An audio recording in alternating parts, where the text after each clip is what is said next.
Hi everybody, my name is Caden. I'm Jaden. I'm Yah. And I'm Jason. And we're the Yahoo and the Torah YouTube channel. And we thank you guys very, very much for hanging out, for listening to us. We appreciate you guys. We love you guys very, very much. And we hope you guys are keeping the laws, statutes, and commandments of our Creator. Who are we, Jaden, and what do we believe as a family? We are the people of Yahuwah. We are the children of Yisrael. We believe that the laws, statutes, and commands are forever. They're never done away with. They're never put on the cross. They're never done away by an apostle or disciple. And that we need to follow the laws, statutes, and commands and have the faith of the Messiah. Yeah, faith of the Messiah. Now, we're blessed with having some studied, astute folks in here. So I'm going to go over from chapter 13 a couple things first. And I want, first of all, this is from Richard B. And again, I appreciate Richard and Brother Glenn and people who are far more studied and far more, I guess, have read far more than we have. And so when people are looking for the book of Revelations, they're always looking for the signs, the times, what's going to happen, how is it going to look, are we here, are we there, you know, and there's a lot of destruction in Revelation, tremendous amount, all the way to the very end. And so this is from Richard B. Listen up here, gentlemen, if you guys will. Good morning, guys. Hi, Richard. Hello. Okay. Hello. Hi, Richard. Okay. I've learned by reading past prophecies that they are not in step-by-step order. In other words, like one chapter will give you an overview of what will happen further into the book. Now, what's interesting is Brother Glenn almost identically says that exact same thing in his other comment. So hold on. This is the first one from Richard. Ezekiel 31 talks about Egypt. You'd think, until you read further into it, verse 6b, and under its shadow dwelt all the great nations. Gulp. So I read through chapter 32. Notice in verse 2, it says, we are like a young lion. The youngest of the nations, by Lewis and Clark, we came forth with our rivers. Verse 3 is happening now with our migrant problems, which is also mentioned in Jeremiah 51. Same cause and effect, yet in chapter 30, it seems to go in and out of the real Egypt. Verse 6, for instance. But notice what it says in verse 12, rivers. How many rivers does Egypt have? 3, but only one runs year-round. The others in their monsoon season. We here in America are divided by our rivers, multitudes. Several major ones. Notice it also says in verse 12 that I will make the rivers dry. It's happening. And sell the land into the hand of the wicked. And that's also happening. I believe this has happened already. Due to some things that have come to light or are coming to light, now I'm going back to Revelation 13:12. A perfect description of America again. Even the number 666. The Lord wouldn't have given us a man to look for without providing in his word. People can speculate, draw their own conclusions, whatever, and there is a man in the word that has the number 666 associated with his name. That is Solomon, 2 Chronicles 9:13. Solomon means peaceful, because there was a great peace in the land. We go around trying to establish our beliefs, even if it means by war. It means war by peace. And so he's talking about North America, because this goes out to far more than North Americans. And so, guys, again, I will interrupt this reading of this particular part, because a lot of this, Richard is obviously from North America, I believe. And so a lot of people who are in South Africa or far away who have never studied North America and have no idea anything about that, we're talking about a lot of this is what he's saying is North America. Now let's continue on. And again, guys, I don't know if Richard is spot on or not, but I do believe that speculation and having as much information as we possibly can is key to firmly understanding and being wise in all of this. And so this is why we spend the time to read people's stuff. When people put together such long information like this, there's all obviously stuff that we should all be looking at and trying to understand. Okay, let's going back into this. So when I read the last part of Revelation 13:12 with the understanding that we've been sold into the hand of the wicked and see the political turmoil, I got to thinking and checking on some things. Machines to vote, made in China. Memories and chips for those machines, made in China. Pandemic, you guessed it. I'm not even going with that. Made in China, they say. Yeah. All came down to 2020. I am literally following the word right now. Somebody sold us out. Right. Yeah, Hasatan. Then all these other things start to unfold. Makes a guy wonder. Here's something else that was shouted throughout at the world at the time, the Abraham's Accord. We look for peace, but no good came, and for a time of health, and behold, trouble. Jeremiah 8:15. Now look at verse 7 of the same chapter of the same book. Yea, the stork in heaven knoweth her appointed times, and the turtle and the crane and the swallow observe the time of their coming. But my people know not the judgment of the Lord. Now, let's look at what Paul wrote in 1 Thessalonians 5:3.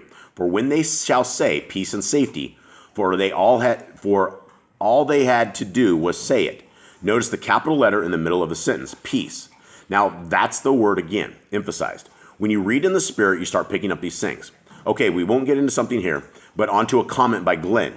The devil being cast down, maybe y'all can share the scripture with him. Isaiah 28:2. Behold, the Adonai hath a mighty and strong one, which as a tempest of hail and a destroying storm, as a flood of mighty waters overflowing, shall cast down to the earth with the hand. There's a striking similarity of the words here with Revelation 12:13, and when the dragon was cast down. Cast down. Could Isaiah 28:2 be a reference to this? I want you to look up in the temple, 2 Thessalonians 2:4, the Strong's Concordance and Dictionary. Then I want you to look up the temple that Messiah Yahushua taught in. These are two separate meanings and words. Okay, let me just finish this off. When you establish that in your heads, then I'll share something else that happened just recently. Be a child of light, don't listen to traditions of men, or that day will come upon you as a thief in the night.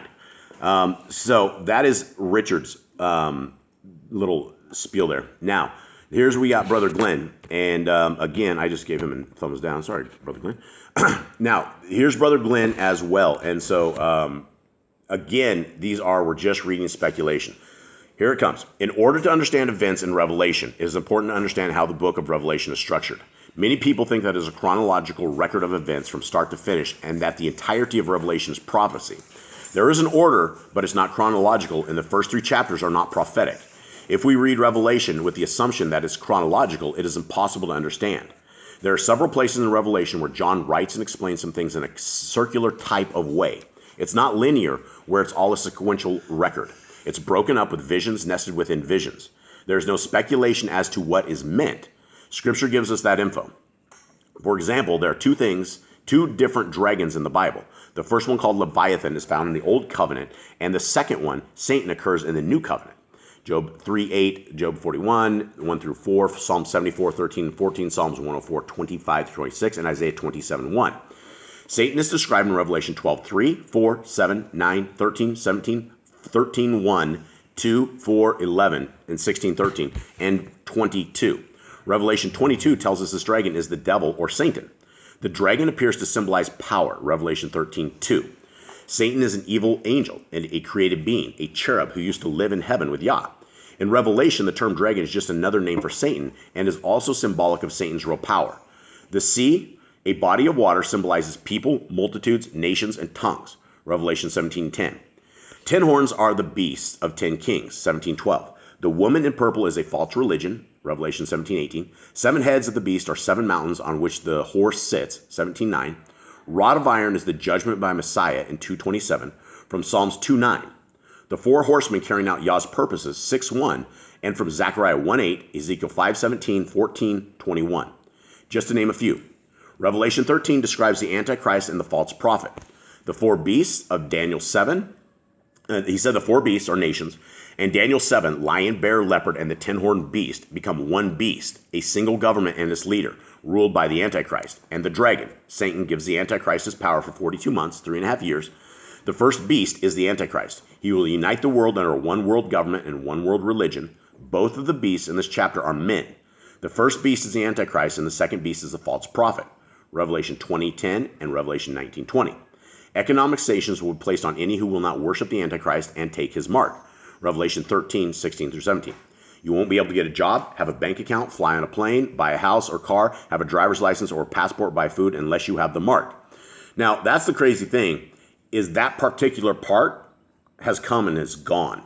Because most of the world through 2019 and 2022, that happened. They started taking this off, and they started undoing all of this stuff. But essentially, you could not get a job. You could not have a bank account. You could not, a bank account, not a big deal, with the events of 2020. But you could not fly on a plane. You had to, it's really crazy. And even down here, to buy food, you had to go through the system and put your head up to the scanner and scan in to even go in the grocery store if you wanted to buy food. So let's continue on. It's almost done. The mystery Babylon, the great whore discussed in Revelation 17 and 18, is the same entity that the false prophet of Revelation 13 comes from and is the force that causes the world to worship the Antichrist as Yah. And I believe, without a shadow of doubt, my 2 cents is mystery Babylon, and Babel is North America. It has to be. It just has to be. But I'm probably throwing that in there and ruining his write-up here. The mystery Babylon great whore discussed in Revelation 17 is the same entity that the false prophet of Revelation 13 comes from and is the force that causes the world to worship the Antichrist as Yah. It is my assessment that this entity appears to be the Vatican, the Roman Catholic Church. And I would say that is partially true, but as far as we're talking about pharmakia, we're talking about sorcery, we're talking about the world ruined by pharmakia and sorcery, and that is not out of the Vatican. That has nothing to do with it. The Vatican was all part of it. And they came and they got their people in on this. But as far as being the ones who did all this, you guys got to remember who the father of the shots are, if you guys remember that. Okay. Then the false prophet is most likely the Pope. That could very well be. The RCC has murdered more people, Yah-fearing and Yahushua following believers, than Hitler and Stalin combined. She has the cup with the blood of the saints in her hand. The Antichrist will persecute the saints of Yah, try to kill the 2 witnesses, succeeding only at the end when Yah allows it. Implement the mark and cause the world to worship him.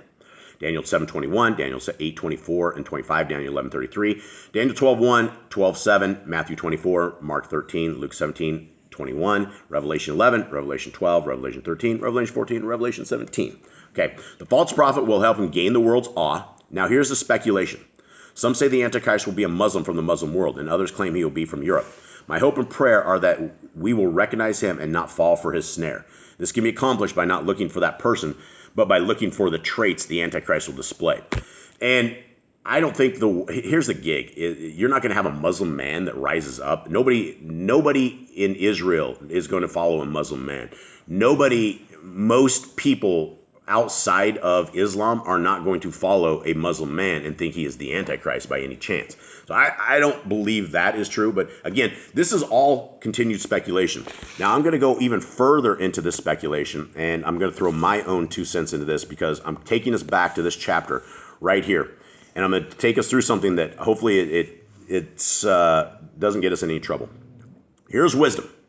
He who has understanding, let him calculate the number of the beast, for it is the number of a man, and his number is 666.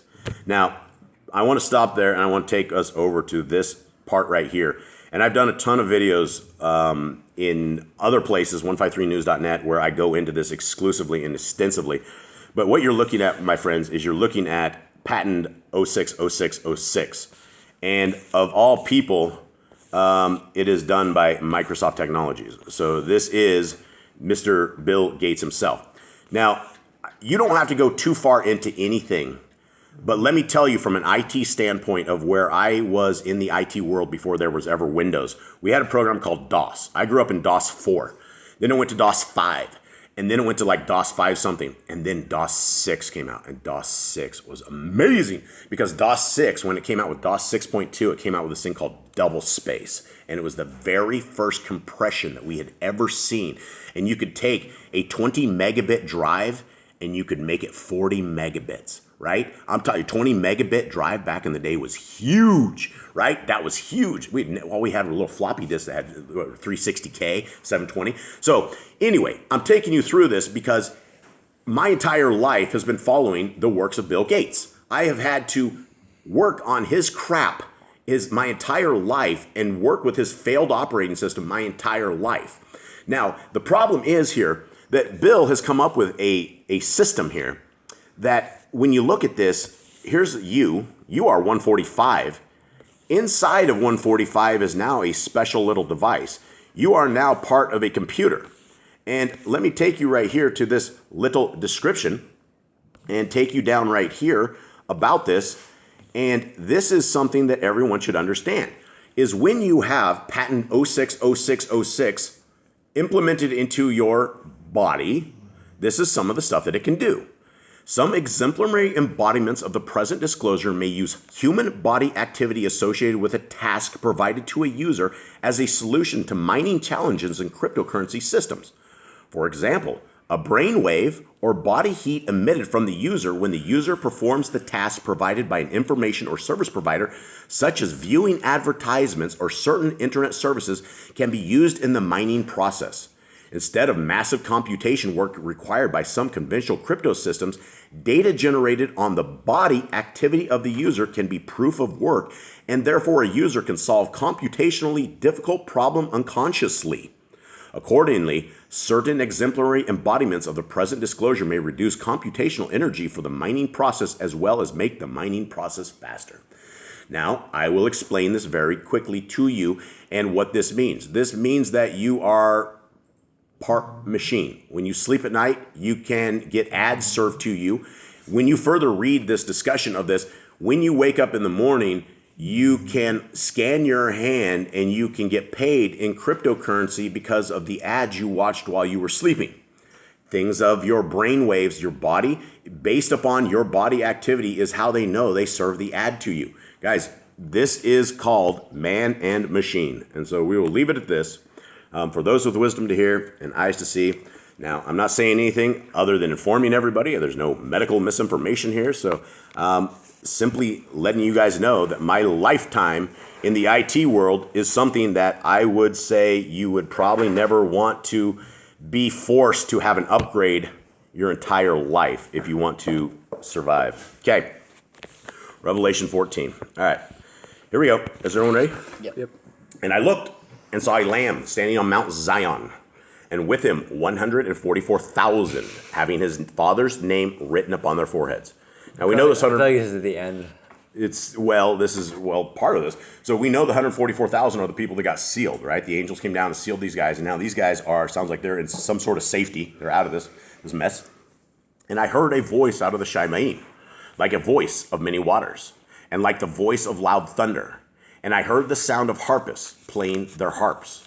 And they sang a renewed song before the throne and before the four living creatures and the elders. And no one was able to learn that song except the 144,000 who were redeemed from the earth. It's quite the ditty, huh? Good song? Yeah, I guess so. I mean, nobody else is getting it. Yeah, whatever. It's going to be the good song, man. They are those who are not defiled with women, for they are maidens.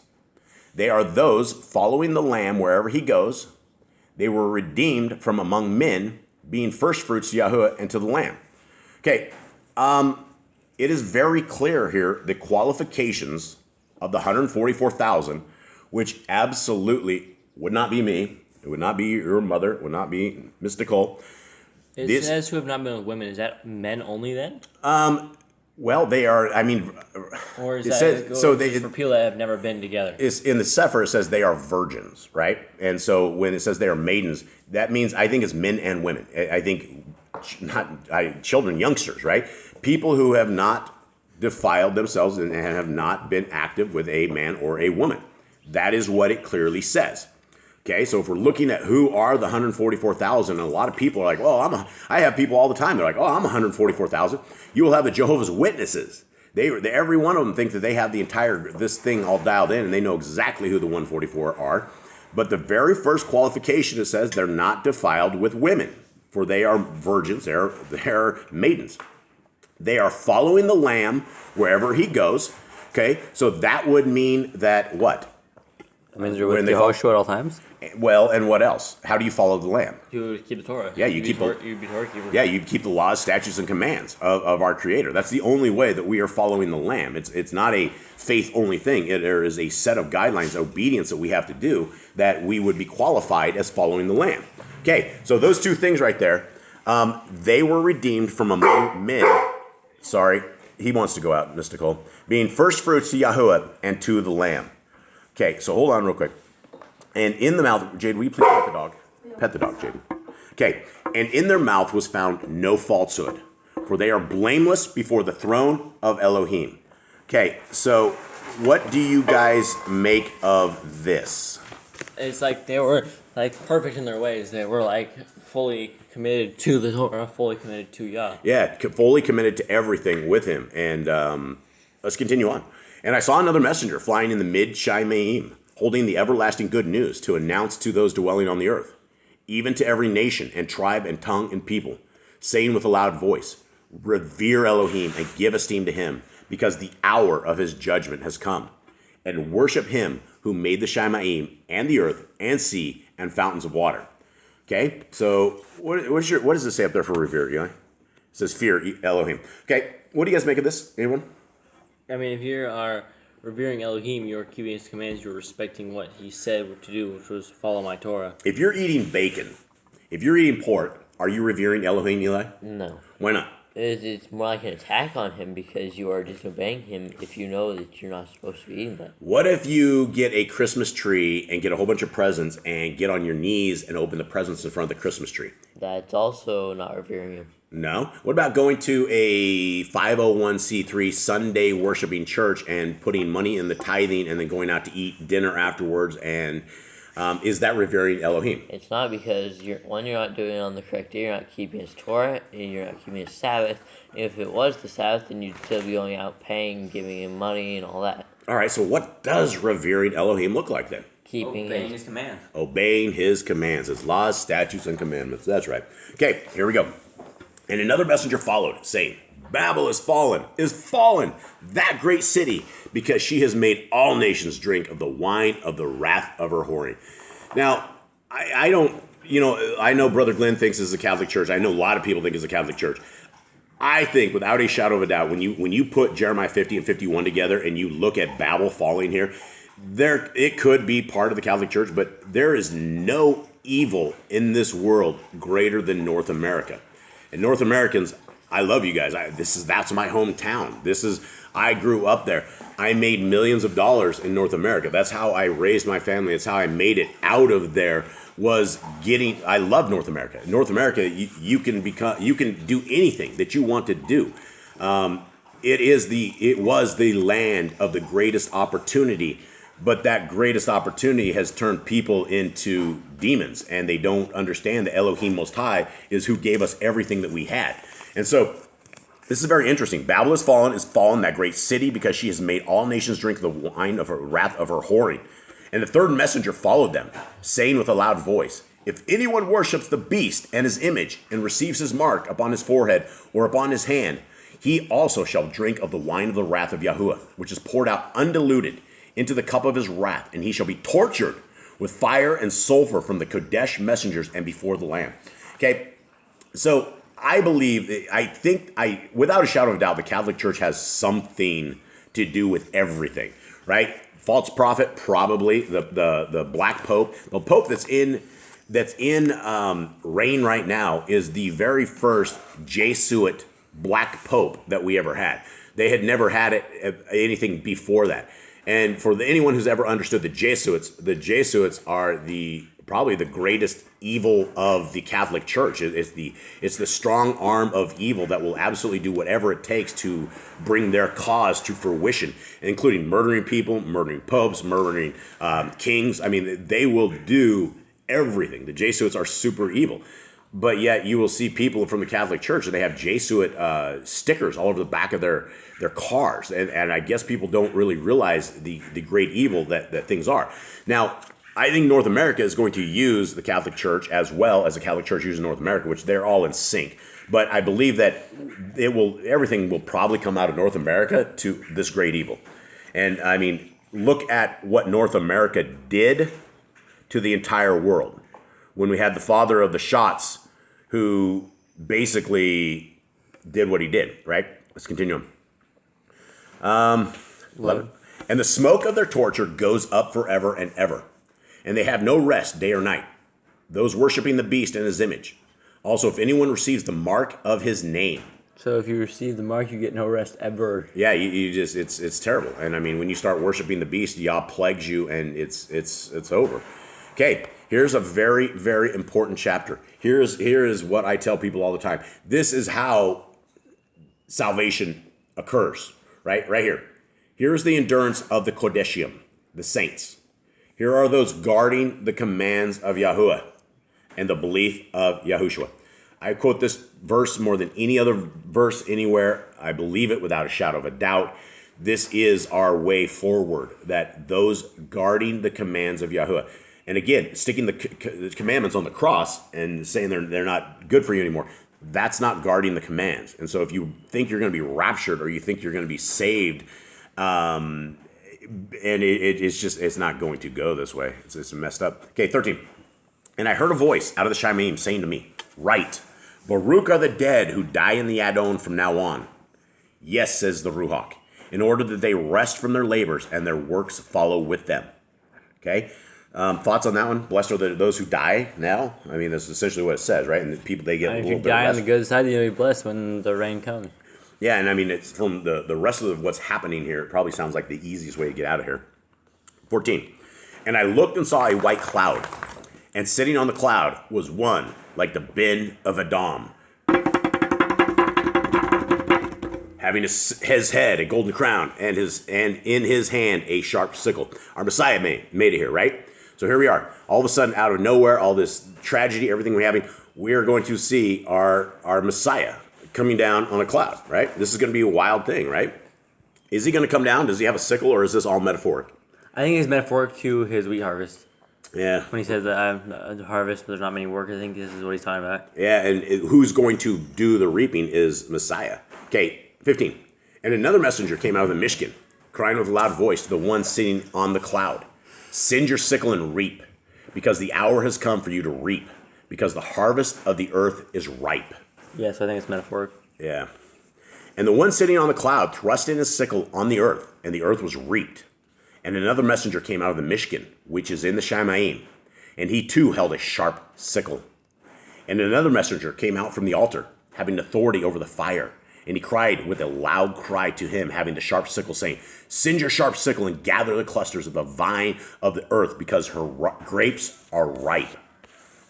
And the messenger thrust his sickle into the earth and gathered the vine of the earth and threw it into the great winepress of the wrath of Yahuwah. And the winepress was trodden outside the city, and blood came out of the winepress up to the bridles of the horses for about 1,600 stadion. Okay, that's 200 miles. That's 200 miles. Wow, that's a lot of blood. Came up to the bridles of the horses. So the horses were like 6 feet tall, maybe something like that, with their heads up there. Yeah, close to that. So we're talking, that's a lot of blood. Are we talking metaphorically, or are we talking like a bloodbath, or what are we I talking think you just here, say folks? there's a lot of blood. It's a bloodbath. Yeah, it's not good. And, if people get thrown into the wine press of the wrath of Yahuwah, anyone want to go into the wine press of the wrath of Yahuwah? No. Anyone? No, doesn't sound like a good place to go. Yeah. Okay. Well, that's it, everybody. We hope you guys have a wonderful day. We thank you guys very, very much for everything. We love you all, and we will see you again another day. Actually, we'll see you guys tonight, Yah willing, for Sirach, unless it is raining. If it is pounding down, we're back now, and the wind's gone. We're back into the rainy season where we can't hear anything. And if it's good, we will try to do it live. And if not, I guess we'll see you next time. Much love. All right, shalom. Shalom.